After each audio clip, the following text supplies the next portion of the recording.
Hello friends, this video on alcohol, phenol and ether part 11 is brought to you by examfear.com. No more fear from exam.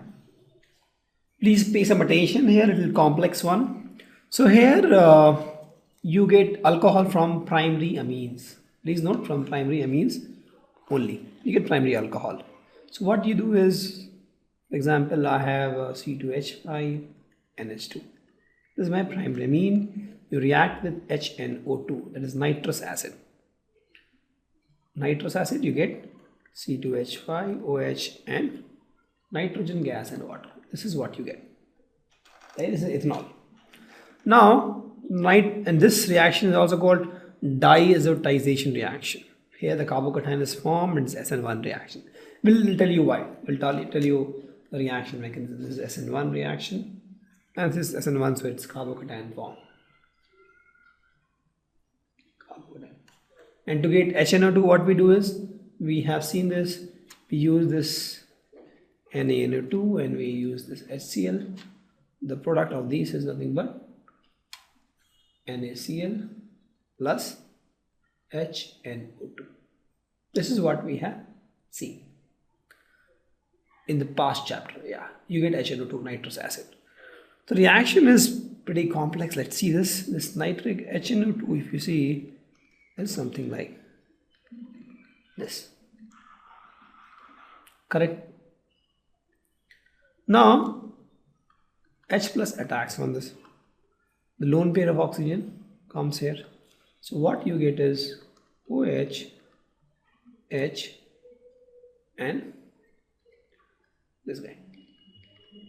So what happened is, here is, since this electron moved from oxygen to H, this will get a positive charge, this will get a negative charge. Negative and positive will combine, neutral, and this will get a positive charge. So end of the day, if you see, there is a positive charge on oxygen. But OH, this is H2O plus. It's a good living group. So it will leave. What will happen is, it will leave in this fashion. This bond will break, right? The electrons will move from here to here. Negative charge, positive charge. Negative and positive will neutralize. The positive charge will remain on NO, nitrogen actually. Correct? You get water out. This is called nitrosonium ion. Please note NO plus nitrosonium ion. Hope you understand till now. See, HNO2, HONO I had. H plus was reacted with this. Oxygen had the lone pair. Oxygen gave it lone pair to hydrogen. Oxygen derived a positive charge. Hydrogen gets a negative charge. It already had positive, negative combined. Hydrogen neutral, oxygen gets a positive charge here. This is what happens. H2O plus good living group. It leaves. The electrons move from this bond breaks. Electrons moves in this direction. Negative charge here, right? And positive charge here. Negative positive combines, neutral. This positive is left on nitrogen. Correct? This is how you break the bond. You get NO plus. So now you have NO plus and water. Now I have my primary amine. So let's suppose I have RNH2, where nitrogen has lone pair of electrons, and I have NO. Correct? With a positive charge. So this lone pair of electron, positive charge. This lone pair of electrons will get attracted toward this positive charge. And what will happen is, nitrogen will give electron to this nitrogen. It will get negative charge, it will get positive charge, right? It will get positive charge, it will get negative charge. Positive and negative will neutralize. And end of the day, this nitrogen will have positive charge. So I'll show you this how it will work.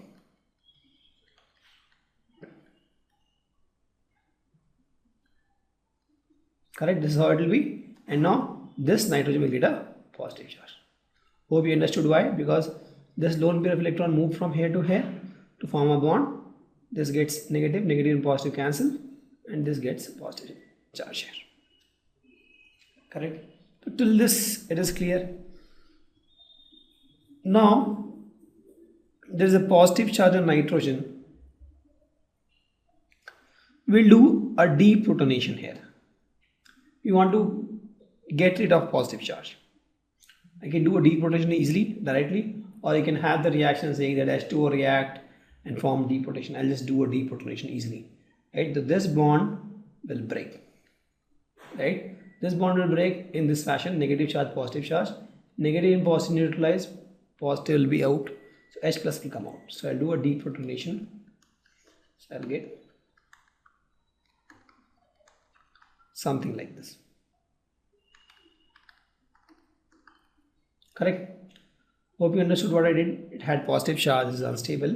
So I'm doing a deprotonation, breaking the bond in this fashion. So this gets a negative charge and this gets a positive charge. Sorry, this gets a negative charge, this gets a positive charge. Hydrogen gets a positive charge, nitrogen gets a negative charge. Nitrogen already have positive, positive, negative neutralized, hydrogen positive charge came out. So you get something like this.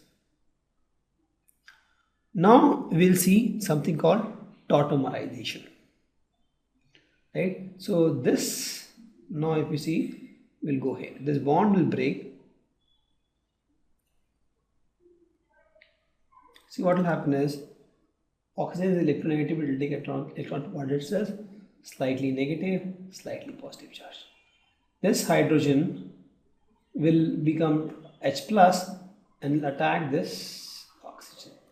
Right? So in that case, it will get a negative charge. So if you see overall what will happen is, you will get something like this. Correct? And I call this as tautomerization. Correct? So this is what you will get. Now, on this, we'll do H plus attack. There is OH here, we'll do H plus attack because we want to get rid of nitrogen here. So this is a critical equation here now. I'll do H plus attack. Now since it's H plus, oxygen had this lone pair of electron, oxygen will cling to this H. So what you get is Rn double bond NOH H, and oxygen will get the positive charge. Why? Because this lone pair of electron will move to hydrogen, hydrogen will get a negative charge, negative positive neutralized, oxygen will get a positive charge. So oxygen getting positive charge, but this is something we can easily remove H2O plus good leaving group. Right? So what you get is something like this. This group will leave, and what you get is something like this. Right? So this bond will break and H2O will leave. This will break minus plus here. Yeah.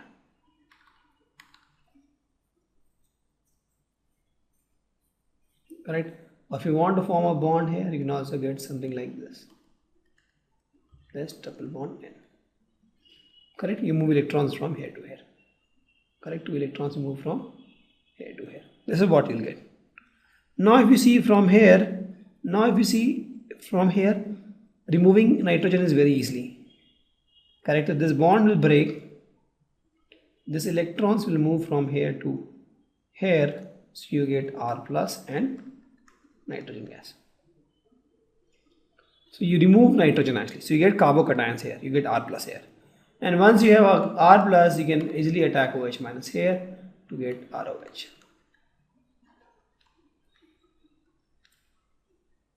Hope you understand what I'm trying to say here. Little easy, difficult, let's understand. I have this primary amine. I have this HNO2. I told how you form. You take NaNO2 and HCl.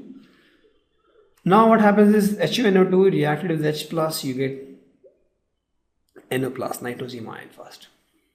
Once you have that, you react this with primary amine.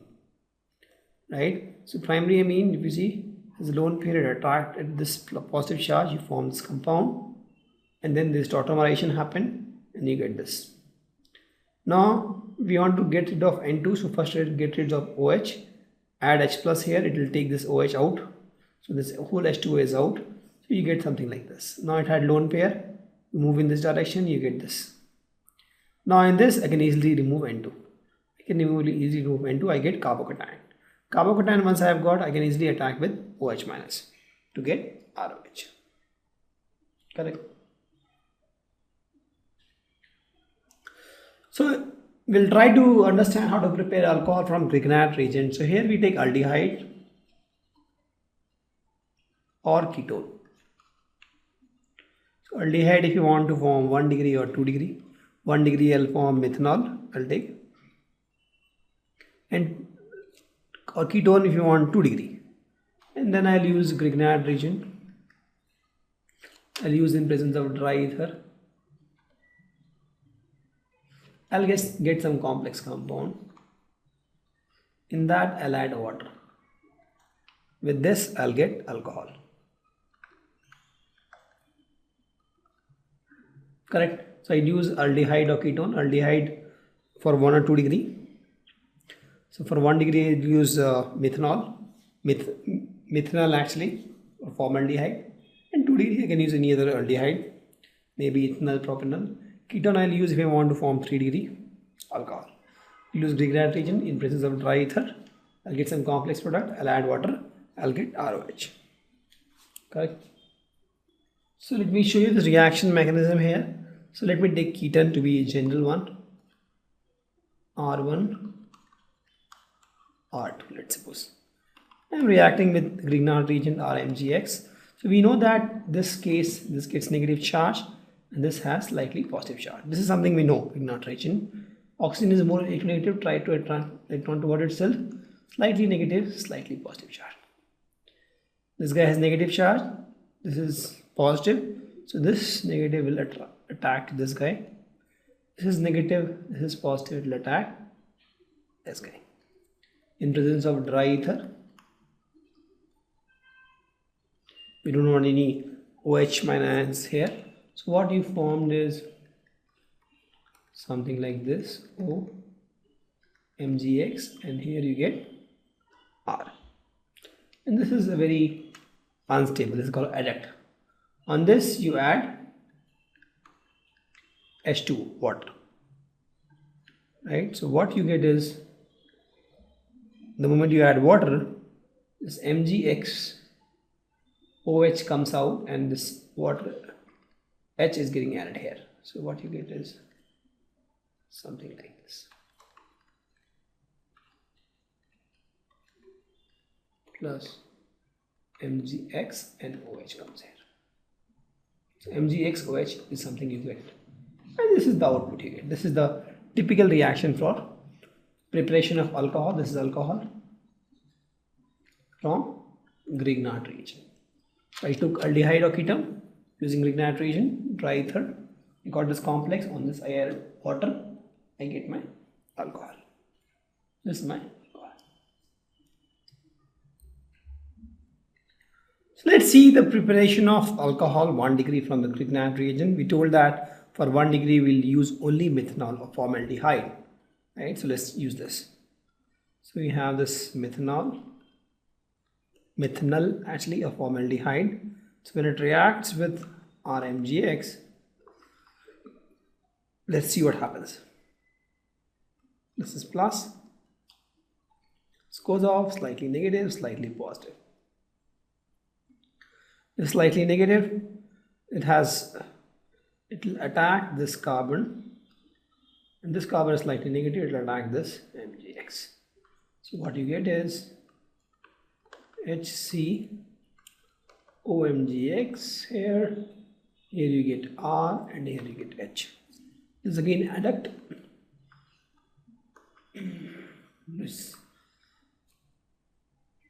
Now this, on this you add water. So what you get is here R CH2OH and MgOH, and X is something you get out. This is what you get. And this, if you see, is a primary alcohol, 1 degree alcohol. Or directly what you can do is, you have the RMGX, Grignard reagent, use dry oxygen and use some water, directly you will get ROH plus MgXOH. This is direct. So in both cases you get primary alcohol. You can use any of these methods to get primary alcohol from Grignard reagent. Either you react with methanol or you directly just react with dry oxygen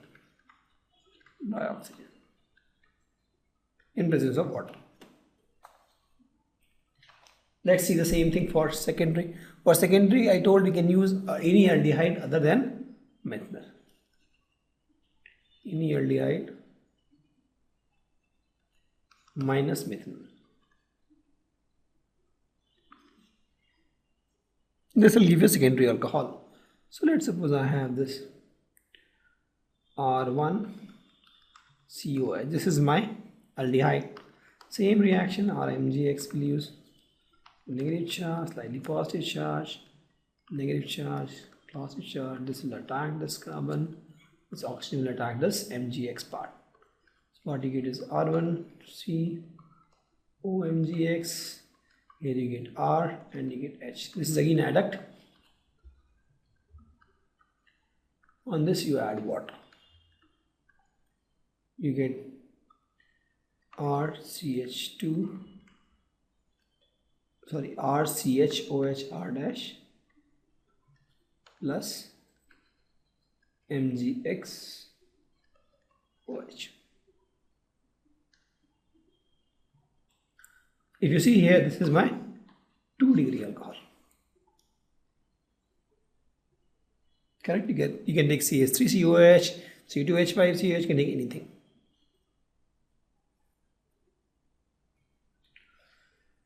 For preparing 3-degree alcohol from Grignard reagent, we use ketones.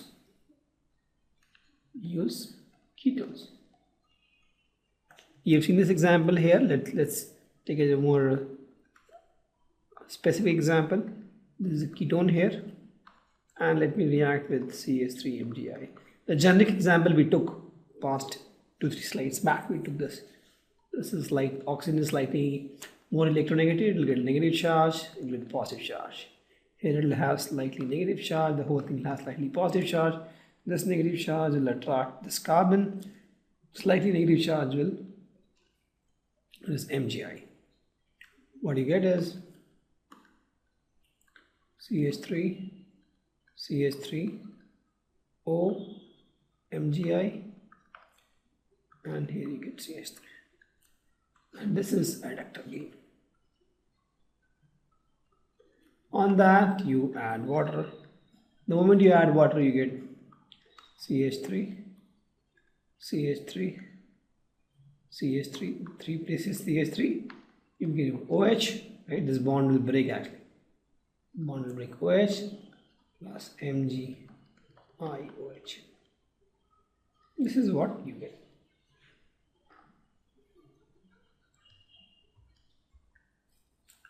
If you see here, this is my 3-degree alcohol. This carbon has 3 carbon attached to it. This is my star carbon. Correct? As I told, one more method to prepare alcohol is fermentation of carbohydrates.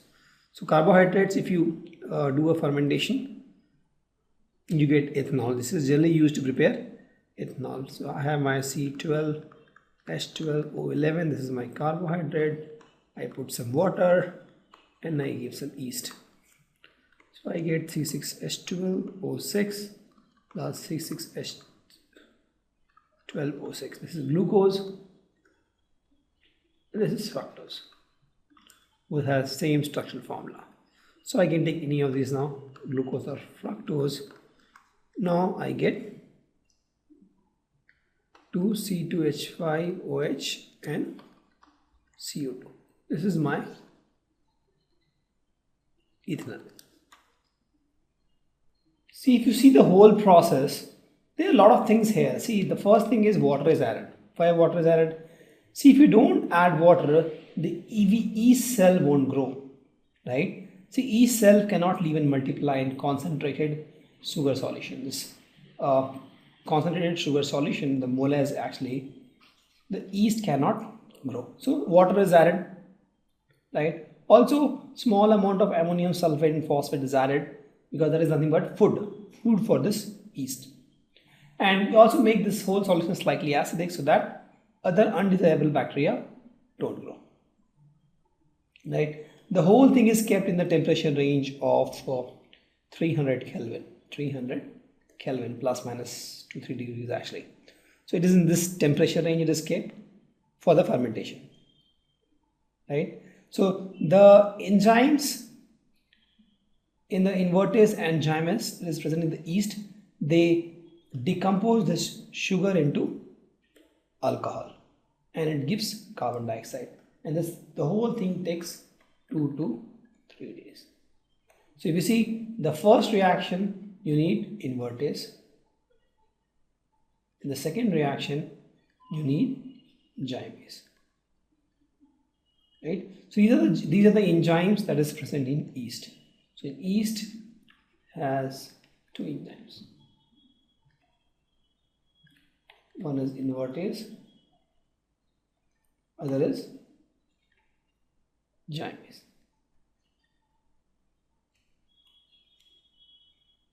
Correct. So this is the whole process. You have the yeast, two different enzymes. You keep the temperature in the optimum range, and then it takes 2 to 3 days.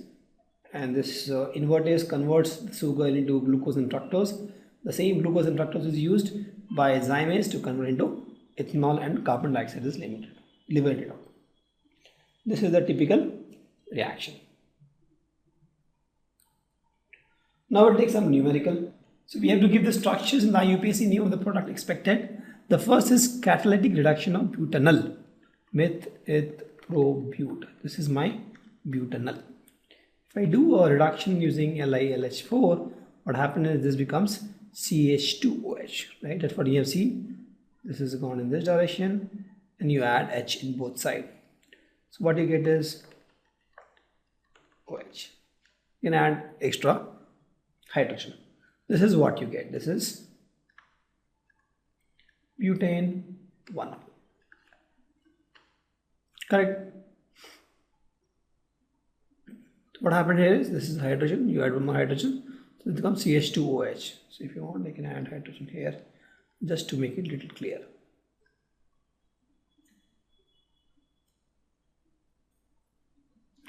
The next is hydration of propene in the presence of dilute sulfuric acid.